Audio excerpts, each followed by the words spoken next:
Por 15 anos, Dalton fez do tio Crena seu hobby em tempo integral. Cada feriado se transformava em uma performance, vinhos caros, presentes pensativos, elogios intermináveis sobre seu gênio nos negócios. Dalton dirigia 4 horas só para cortar o enorme gramado do tio Crena, depois ficava para o jantar e assentia entusiasticamente durante histórias de guerra que todos nós já tínhamos ouvido dezenas de vezes. Você precisa visitar mais, Dalton me dizia após cada viagem. O tio Crena pergunta sobre você o tempo todo.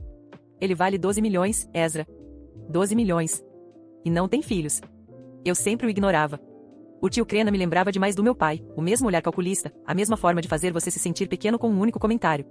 Quando nossos pais morreram naquele acidente, o tio Crena apareceu como um urubu, administrando o patrimônio deles e certificando-se de que soubéssemos exatamente quanto devíamos a ele por sua generosidade.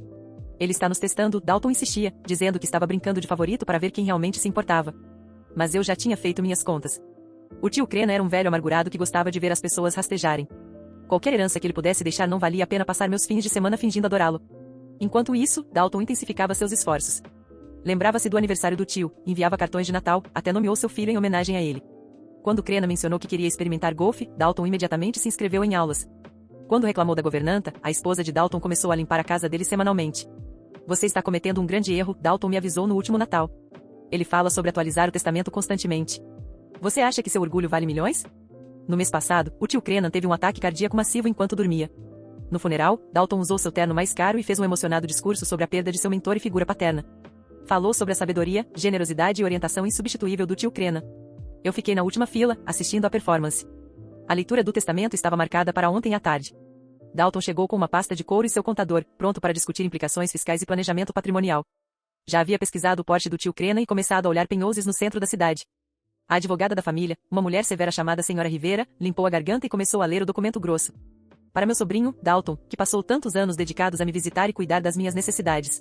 Dalton se endireitou na cadeira, praticamente brilhando de antecipação.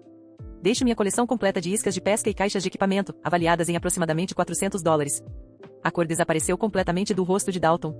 Para meu sobrinho, Ezra, que manteve sua integridade e se recusou a participar de manipulações óbvias, meu estômago despencou.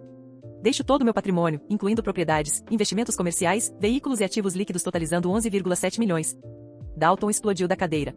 Isso é impossível. Eu estava lá todas as semanas. Eu cuidei dele. Sacrifiquei tudo. A senhora Rivera me entregou um envelope selado com meu nome escrito na distinta caligrafia do tio Crena. Dentro, havia uma carta que fez minhas mãos tremerem. Ezra, seu pai sempre disse que você era orgulhoso demais para o seu próprio bem. Passei 15 anos observando a ganância transparente de Dalton enquanto respeitava sua distância principiada. O patrimônio inclui ativos que Dalton não sabe nada. Amanhã à noite, confira o cofre do porão atrás da fornalha. A combinação é o aniversário de sua mãe. O que você encontrar lá mudará tudo o que você achava que sabia sobre nossa família.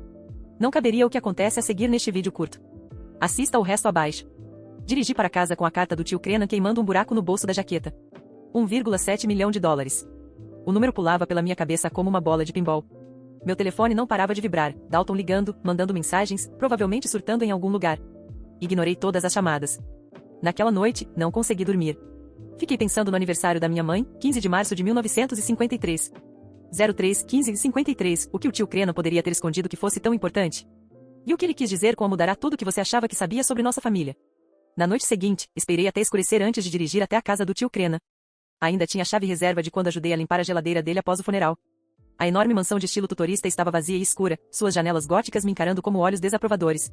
Eu só tinha estado no porão uma vez, anos atrás, quando Crena me pediu para ajudar a mover algumas caixas de armazenamento. Era um espaço acabado, com painéis de madeira e luzes fluorescentes que lançavam tudo em um brilho amarelo sinistro. A fornalha dominava um canto, uma fera de metal provavelmente instalada nos anos 1970. Atrás dela, exatamente como o tio Crena descrevera, havia um cofre de parede que eu nunca tinha notado. Estava pintado da mesma cor bege dos painéis, perfeitamente camuflado. Minhas mãos tremiam ao digitar o aniversário da mãe. A fechadura clicou aberta. Dentro havia 3 itens, uma pasta manila grossa, uma pequena caixa de madeira e uma fita VHS rotulada para Ezra. Assisti a fita primeiro. Quem ainda possuía um videocassete? Lembrei-me de ver um no escritório do tio Crena, provavelmente dos anos 1990. Peguei tudo e subi de volta. A fita era antiga e arranhada, mas a imagem era clara. O tio Crena apareceu na tela, sentado em sua cadeira de couro, olhando diretamente para a câmera. Estava magro e frágil. Ezra, sua voz estalou pelos alto-falantes da TV. Se você está assistindo a isso, então herdou mais do que dinheiro. Herdou a verdade. Ele pausou, tossindo violentamente por quase 30 segundos. Seu pai e eu não éramos apenas irmãos. Éramos sócios nos negócios, e nossos negócios não eram exatamente legais. Meu sangue congelou. Por 40 anos, administramos uma das operações de lavagem de dinheiro mais bem-sucedidas da Costa Leste, lucros de cassinos, dinheiro de drogas, subornos políticos. Se era sujo, limpávamos. Seu pai cuidava das conexões de rua, eu gerenciava os negócios legítimos que lavavam tudo. O quarto começou a girar. A noite em que seus pais morreram, não foi um acidente, filho. Foram assassinados. Não conseguia respirar. Não conseguia pensar. Não conseguia processar o que estava ouvindo. O tio Crenan se inclinou, os olhos fixos na câmera. Seu pai quis sair. Encontrou Jesus, começou a ir à igreja, falou em se redimir. Disse que não podia mais olhar para vocês meninos, sabendo que dinheiro sujo pagava por suas faculdades. As pessoas para quem trabalhávamos não acreditam em aposentadoria. Lágrimas quentes escorriam pelo meu rosto. Eu sei o que você está pensando. Por que não o protegi? Por que não o avisei? A voz do tio Crenan se quebrou. Eu tentei.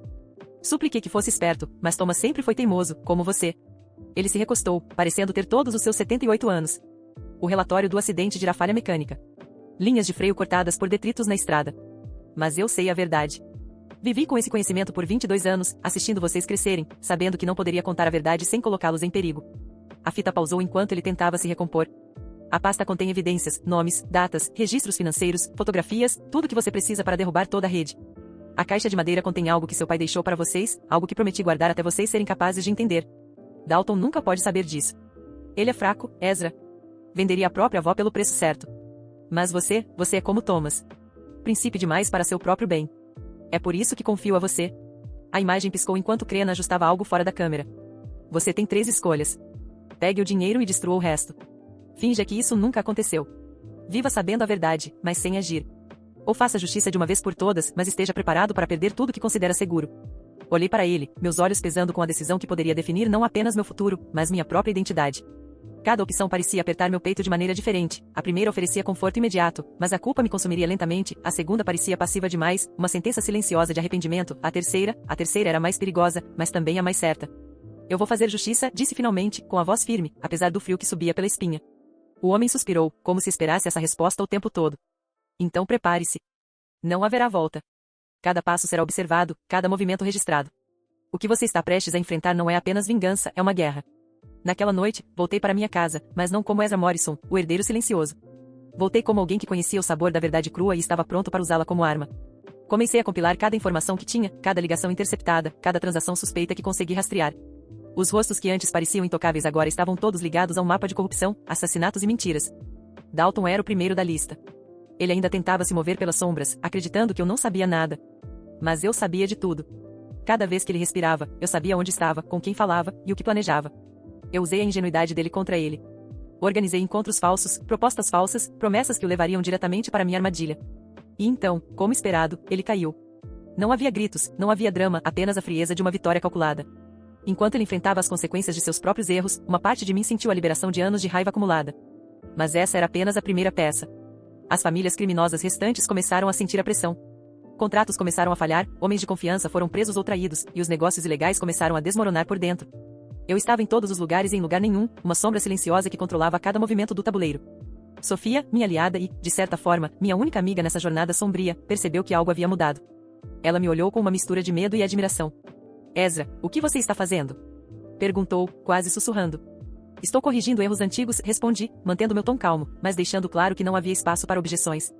Cada um que prejudicou minha família, cada um que achou que poderia manipular minha vida, vai pagar. Enquanto isso, o dinheiro que herdei de tio Crenan começou a se tornar mais do que um simples recurso financeiro. Tornou-se o motor que alimentava minha estratégia, subornos calculados, investimentos estratégicos, manipulação de informações, tudo cuidadosamente planejado para desmantelar cada rede de poder criminosa que havia se beneficiado da morte dos meus pais. A guerra estava apenas começando, mas pela primeira vez, senti que tinha controle total sobre o jogo.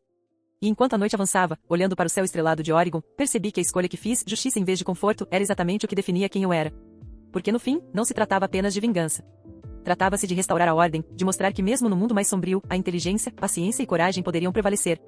E eu, Ezra Morrison, estava pronto para ser o agente dessa mudança, custasse o que custasse. O vento cortava as ruas de Portland enquanto eu caminhava, invisível para os olhos que não procuravam, mas presente em cada sombra. Cada movimento meu era calculado, cada passo dado com a precisão de quem sabia que qualquer erro podia significar a própria morte. Sofia ficará para trás, mantendo a fachada de normalidade enquanto eu atuava nas entrelinhas. Não podia arriscar que ela estivesse na linha de fogo, não ainda. Mas precisava de aliados. Precisava de informação. Minha primeira ação foi infiltrar-me no núcleo da família Blackwood, um dos grupos que mais se beneficiara da morte dos meus pais. Eles se acreditavam intocáveis, com suas reuniões luxuosas em mansões isoladas, seguras, cercadas por seguranças que não desconfiavam de nada. E, no entanto, cada telefone, cada computador, cada documento era uma porta aberta para mim. Eu me transformei em um mestre da camuflagem digital, entrando nas redes deles como se fosse parte do próprio sistema, silencioso, quase imperceptível. Cada mensagem interceptada, cada transferência rastreada, me dava poder. Mas o verdadeiro poder estava na paciência, não atacaria por impulso. Deixaria que eles se traíssem, que revelassem suas próprias fraquezas, e então, apenas então, avançaria com força total. Houve noites em que mal dormi, estudando mapas de propriedade, contratos, nomes de pessoas que nunca tinham ouvido falar de mim, mas que eram peças vitais no esquema que destruíra minha família. Cada descoberta era um soco no estômago, mas também combustível. Não havia espaço para arrependimento, apenas para ação. E então veio o primeiro grande movimento, a falência interna da Blackvold Incorporated. Usei documentos falsos, manipulei transações, induzi confiança entre os aliados deles, e enquanto eles acreditavam que estavam fortalecendo seu império, estavam cavando sua própria ruína. Executivos foram demitidos, contas bloqueadas, e uma crise financeira que parecia surgir do nada começou a corroer cada pedra de sua fundação. Dalton, meu primeiro alvo direto, começou a perceber que algo estava errado. Mas não conseguia localizar a origem do ataque. Era como se um fantasma estivesse dentro de cada computador, dentro de cada escritório. Ele se tornou paranoico, começando a atrair seus próprios aliados por medo, entregando detalhes que eu precisava para dar o próximo passo.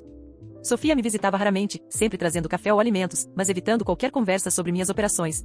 Eu precisava dela para manter alguma sanidade, alguma ligação com o mundo real. Ela me olhava de uma maneira que misturava medo, fascínio e algo que eu não queria enfrentar, preocupação. Ezra, você não vai conseguir controlar tudo sozinho, ela disse uma vez, seus olhos fixos nos meus enquanto tentava medir meu estado mental. Há limites para o que uma pessoa pode fazer. Sorri, mas foi mais um gesto mecânico do que genuíno. Sofia, não estou sozinho. Estou no controle. Cada peça, cada movimento, está sob meu comando. Não há limites quando se entende o tabuleiro inteiro. O próximo alvo era a família Moretti, conhecida por seu tráfico e lavagem de dinheiro. Eles eram mais agressivos, mais impulsivos que os Blackvold, e isso tornava-os perigosos, mas previsíveis. Criei um evento fictício, uma oportunidade de investimento que parecia legítima, mas que funcionava como uma armadilha perfeita.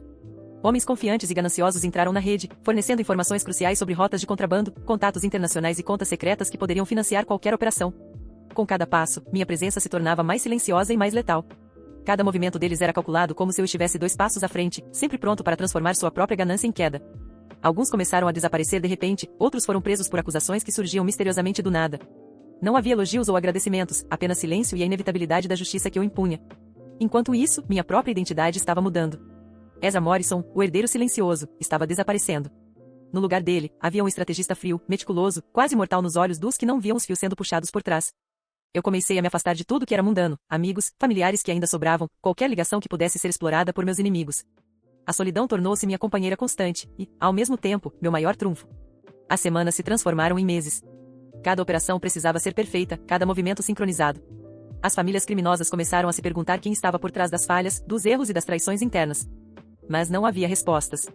Eu era uma sombra, invisível, intocável, um espectro que corria pelas linhas de poder deles, esmagando-os de dentro para fora.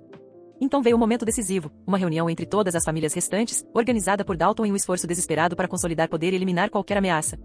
Eu sabia que essa seria a minha oportunidade final. Cada detalhe foi meticulosamente planejado, agentes infiltrados, comunicações interceptadas, armadilhas digitais e físicas cuidadosamente posicionadas. A reunião aconteceria em uma antiga mansão, isolada, com segurança máxima, mas nada que eu não pudesse penetrar. No dia do encontro, observei de longe enquanto todos chegavam. A tensão era palpável, cada líder olhando desconfiado para o outro. Eu senti uma mistura de excitação e frieza percorrer minha espinha. Essa era a hora de encerrar o ciclo, de garantir que ninguém jamais pudesse ameaçar minha família novamente. Quando Dalton entrou na sala principal, seus olhos encontraram os meus por um breve instante, não diretamente, mas através de câmeras que eu manipulei para que ele visse o reflexo de minha presença. Um arrepio percorreu sua espinha, e ele sabia, de alguma forma, que o jogo havia mudado completamente. E então, em silêncio absoluto, a armadilha se fechou. As comunicações foram cortadas, os seguranças neutralizados, e cada líder percebeu que estavam cercados por forças que não podiam compreender, forças que eles mesmos haviam ajudado a criar. Pânico, desespero, traição, tudo se desenrolou exatamente como eu previra. Enquanto Dalton tentava ordenar a evacuação, descobriu que todas as rotas de fuga haviam sido bloqueadas.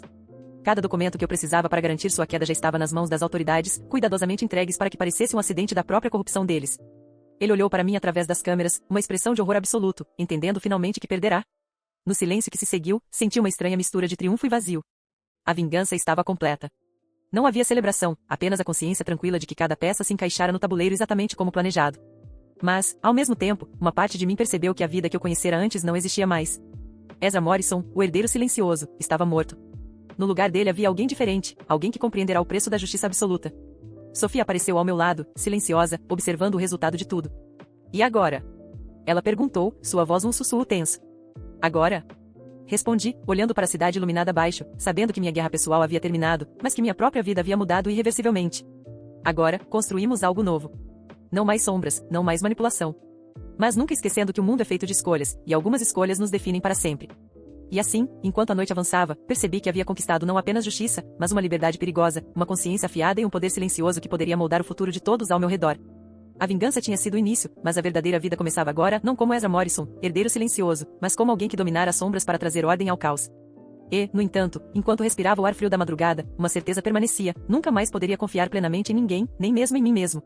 Porque quando se dança com sombras por tempo suficiente, até a própria luz parece incerta.